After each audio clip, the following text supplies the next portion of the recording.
लेकिन सड़क किसने बनाई है, एक्सप्रेस किसने बनाया है, मेट्रो किसने बनाई है? जैसे लगता है आपने सैफई की जमीन बेच करके ये सब बनवा दिया है। तुमने घर के अपने पिताजी से पैसा लाते हो बनाने के लिए? तुमने राशन बांटा है तो पिताजी ने क्या बात है? कोई बात नहीं।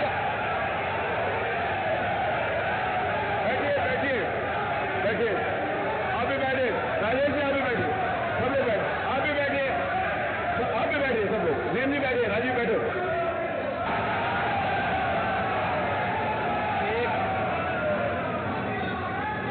एक घंटे से अधिक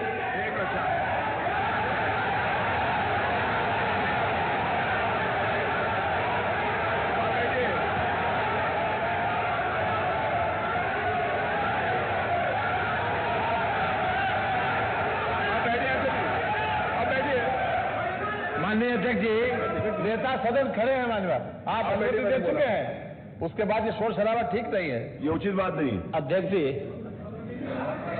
1 घंटे से अधिक पूरा सदन माननीय नेता प्रतिपक्ष को सुनता रहा। बड़ी शालीनता के साथ उन्होंने अपनी बात कही। विपक्ष के नेता का जो दायित्व था, उन्होंने अपने कर्तव्यों का निर्वहन किया। हम लोगों ने सुना। इस सदन में और सरकार के उप मुख्यमंत्री अपनी बात को रख रहे हैं, बीच में रनिंग कमेंट्री का मतलब क्या है? और दूसरा, एक सम्मानित नेता के खिलाफ असभ्य शब्दों का प्रयोग हो,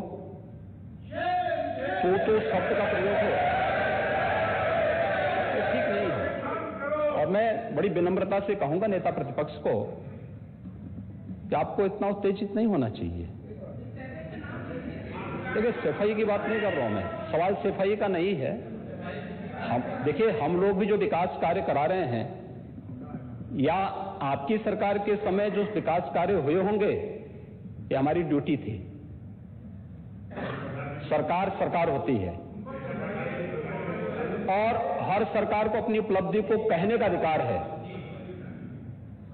माननीय उप मुख्यमंत्री जी ने बिल्कुल सही कहा कि विकास, आपने कहा, आप विकास की जब चर्चा हुई तो उन्होंने जो बातें कही बिल्कुल ठीक ढंग से की थी। आपके यहां के दूसरे नेता या जब माननीय उप मुख्यमंत्री का यहां पर भाषण संपन्न होता, उसके बाद अपनी बात आप लोग कह सकते थे। लेकिन देखिए, मैं कल भी देख रहा था, कल माननीय वित्त मंत्री जब यहां पे जवाब देने के लिए खड़े हुए, उन पर जिस तरीके की भाषा का प्रयोग उस समय किया गया, आज फिर हम देख रहे हैं। देखिए, लोकतंत्र में हर सदस्य को सदन में अपनी बात रखने का पूरा अधिकार है, और अगर आप कहेंगे तो कैसे इस बात की अपेक्षा रखते हैं कि इस पार से उसका जवाब नहीं मिलेगा? पूरे 1 घंटे से अधिक समय तक पूरा सदन और खासतौर पर सत्ता पक्ष से जुड़े हुए सभी मान्य सदस्यों ने आपकी बात को बहुत ध्यान से सुना। देखिए, सहमत होना ना होना अपना विषय है, नहीं, सवाल दूसरा नहीं। देखिए, देखिए, सफाई भी इसी प्रदेश का हिस्सा। अध्यक्ष महोदय, सवाल ये नहीं है, मैं सुनने को तैयार हूं। अच्छा, ये बोल रहे हैं, सफाई भी तो इसी प्रदेश का हिस्सा है। नहीं, सफाई, देखिए, भाषा आप उसको बाद में बोल सकते हैं। देखिए, हमारी सहमति असहमति हो सकती है। देखिए, हमारी असहमति असहमति हो सकती है किसी बात पर, हम बाद में इस बात को करेक्शन करा सकते हैं। लेकिन तो मैंने शब्द का प्रयोग नहीं किया जाना चाहिए, और किसी भी असभ्य भाषा का प्रयोग नहीं होना चाहिए। और मैं माननीय अध्यक्ष जी से अनुरोध करूंगा कि अगर इस प्रकार की शब्दावली प्रोसीडिंग का हिस्सा बनी है, तो कृपया उसको हटवा दें, क्योंकि ये गलत परंपरा होगी और मैसेज का देश के अंदर खराब जाएगा। हमें हमेशा इस बात को ध्यान में रखना होगा, सदन की मर्यादा का ध्यान हर हाल में बनाए रखना होगा। दूसरा, जब एक सदस्य बोल रहा हो तो सदस्य के बीच में, और खासतौर पर उप मुख्यमंत्री बोल रहे हैं, तो बीच में रनिंग कमेंट्री करना, बीच में धमकी देना, ये चीजें ठीक नहीं है। और मुझे लगता है सदन की मर्यादाएं इससे आहत होती हैं, कोई भी इसको नहीं स्वीकार करेगा। और मैं विनम्रता से कहूंगा माननीय नेता प्रतिपक्ष को, उनका सम्मान है, वे सबसे बड़े विपक्षी दल के नेता हैं और मुझे लगता है कि इस मर्यादा की अपेक्षा केवल सत्ता पक्ष से ही न करें, विपक्ष भी उस मर्यादा का पालन करेगा तो दोनों का सम्मान बना रहेगा और ये सम्मान दोनों का बना रहे। देखिए, सहमति और सहमति लोकतंत्र की ताकत है, या आवश्यक नहीं। हम ये नहीं कहते हमारी बात से सहमत हूं, या मैं ये भी नहीं कह सकता कि मैं आपकी बात से सहमत हूं। जब मेरी बारी आएगी, मैंने तो पूरे 1 घंटे तक आपकी बात को सुना। मेरी बारी जब मेरे दल की ओर से मेरी बारी लगाई जाएगी, मैं उस दिन अपनी बात को यहां पे रखूंगा। मैंने आपके पूरे भाषण को इसीलिए सुना ही नहीं, प्रोसीडिंग मंगाऊंगा, फिर देखूंगा, उसका पूरा जवाब भी दूंगा यहां सदन पे। और मैं उम्मीद करूंगा कि सभी विपक्षी नेतागण उस दिन यहां पर हमारी बात को भी सुनेंगे। लेकिन एक सरकार के वरिष्ठतम नेता में से एक और उप मुख्यमंत्री जो लगातार दूसरी बार उप मुख्यमंत्री हो रहे हैं, उनके द्वारा अपनी बात को रखा जा रहा हो, मुझे लगता है शालीनता से हमें सुनना चाहिए। अगर हमें लगता है गलत हो रहा है, देखिए बहुत सारी चीजें अगर हम भी इस बात को कहते, बहुत सारी चीजें नेता प्रतिपक्ष भी ऐसी थी जो आपत्तिजनक हो सकती थी, हमने सुना। नहीं, हमें जो स्वीकार करना होगा वो स्वीकार करेंगे और उसका जवाब देंगे भी, लेकिन बीच में इस तरीके की उत्तेजना दिखाना उचित नहीं है। देखिए, माहौल इससे खराब होता है और अनावश्यक रूप से बाहर मैसेज खराब जाता है।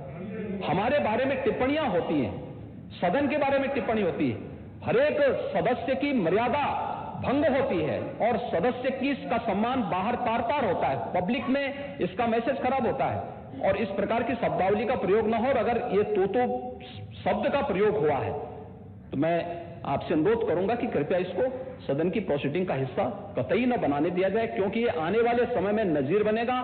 फिर यही होगा जो इससे पहले इस सदन में होता रहा है, उस चीज को हर हाल में रोकना होगा। और मैं आपसे विनम्र अनुरोध करूंगा कि ये रनिंग कमेंट्री, बीच में धमकी देना, ये चीजें बंद होनी चाहिए। अच्छा होगा कि कार्रवाई को लिखवा लूंगा। धन्यवाद। मैं कार्रवाई को अध्यक्ष महोदय, जो बात अगर नेता सदन ने कहा कि कोई अनपार्लियामेंट्री लैंग्वेज या वर्ड्स आए तो उनको निकाल दिया जाए, मैं भी सहमत हूं। लेकिन मेरा अध्यक्ष महोदय वही निवेदन ये भी है कि किसी को पर्सनल नहीं कहा जाना चाहिए। सैफई, आपको बहुत ज्यादा सैफई की जमीन बेच करके हम और आप लोग को जनता हमें मौका देती है अपना बजट खर्च करने के लिए, आपको और हमें मौका मिलता है। मुख्यमंत्री जी ने कहा ना कि कोई भी सरकारी पैसे से होता है। मेरा यही निवेदन है नेता संघ से, बहुत अच्छी तरीके से इस तरह की बात नहीं आए कि जमीन बेच करके कर दिया जाए।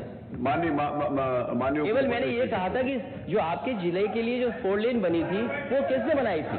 माननीय उप मुख्यमंत्री जी। ये बात है, माननीय ध्यान से सुने सब लोग।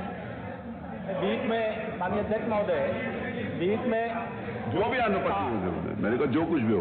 अध्यक्ष महोदय, मैं बीच में जब मैंने अपना भाषण कर रहा था उसमें नेता प्रतिपक्ष खड़े होकर के क्या कहे, शोर शराबे में बात सुन नहीं पाया। लेकिन जो मेरे कहने का एकमात्र तात्पर्य है कि उत्तर प्रदेश की जनता की सेवा के लिए जनता ने आपको नकार दिया है और भारतीय जनता पार्टी को लगातार स्वीकार किया। आपको ये 5 साल सत्ता में नहीं रहे, आगे 5 साल के लिए फिर विदा हो चुके हैं। 2027 में चुनाव आएगा, मैं तो यह मानता हूं कि फिर कमल खिलेगा, फिर आपका अभी कोई भविष्य इस समय नहीं है। लेकिन सड़क किसने बनाई है, एक्सप्रेस किसने बनाया है, मेट्रो किसने बनाई है? जैसे लगता है आपने सैफई की जमीन बेच करके ये सब बनवा दिया है। तुम अपने घर के अपने पिताजी से पैसा लाते हो बनाने के लिए? तुमने राशन काटा है तो पिताजी